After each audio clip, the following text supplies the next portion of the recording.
cautiously take note of the announcement by Datuk Seri Najib on the formation of a committee that will focus on reducing the national budgetary deficit to 3% by 2015. An economic undertaking of that feat could have easily been achieved through strict economic governance and transparent government procurement without the need for any new taxes or cutting of essential government expenditures with direct impact on the people's livelihood. Unfortunately, Datuk Seri Najib continues to govern behind a veil of secrecy. There is a growing concern over his cabinet's conduct on the Trans-Pacific Partnership Agreement (TPPA) negotiations, precisely because of his administration's refusal to be transparent and inclusive during the negotiations. In fact, much of the financial burden that adds to the ballooning of national budgetary deficit also originates from his unsound vote-buying schemes that cost the public billions of ringgit in the last elections. The BN government must not drag the public to cover for its economic incompetence and policy shortfalls. Any attempt to introduce a new goods and services tax, GST, albeit in stages, to reduce the budgetary deficit will be resisted much in the same force that the people had resisted electoral fraud. I maintain that GST can only be introduced if the average level of income of common Malaysians have risen significantly over a period of 5 years in comparison to the low 2.6% average wage growth achieved between 2000 and 2010. 2.6% in 10 years. Datuk Seri Najib does not have the full legitimacy in terms of popular votes, and he has not been able to deliver the most basic of his economic promises since being sworn in recently.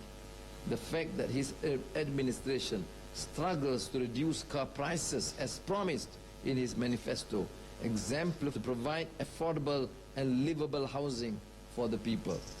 We shall track the government's performance on public housing closely and will consider it a failure if he cannot bring down the average prices of mid-range housing by at least 10% in the next 1 year. The public is alarmingly concerned with the escalating crime rate, especially violent crimes. It is not in our place as public officials to blame the concern on the misperception, as safety and fear are all a question of perception. Clearly, there is a serious credibility issue engulfing our police force that continuously dilutes the public's confidence in its ability to provide safety. Pakatan Rakyat can contribute constructively to allay the public concern.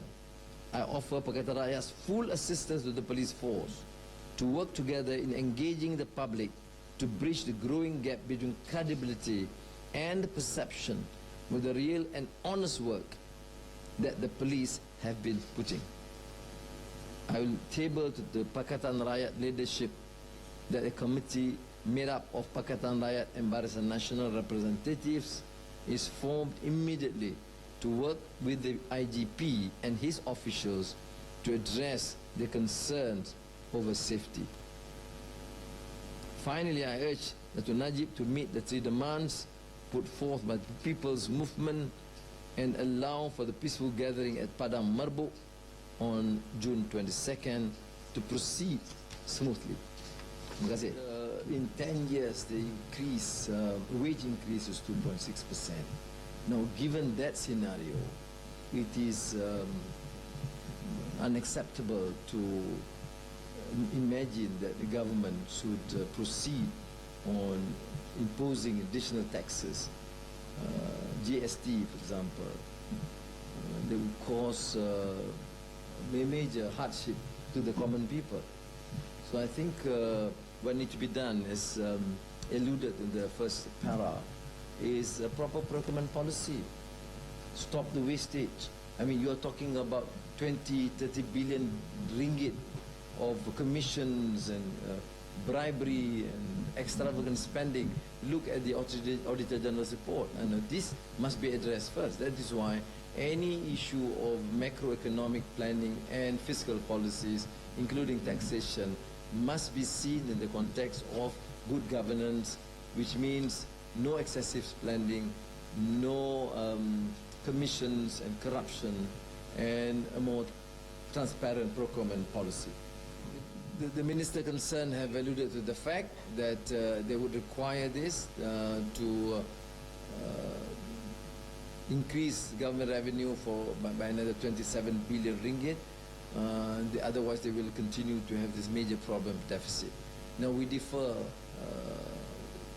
and our position differs starkly with the position of BN, because our position remains consistent that you have to start with proper transparent procurement policies, which means you save billions, stop the excessive spending, billions, reduce the excessive, exorbitant expenditure on the Prime Minister's office, huge entourage and thousands of personnel, and that will be, by the billions. In fact, the initial report or position that we took, at least 4 billion ringgit alone from the Prime Minister's excessive Maharaja type of expenditure in his office.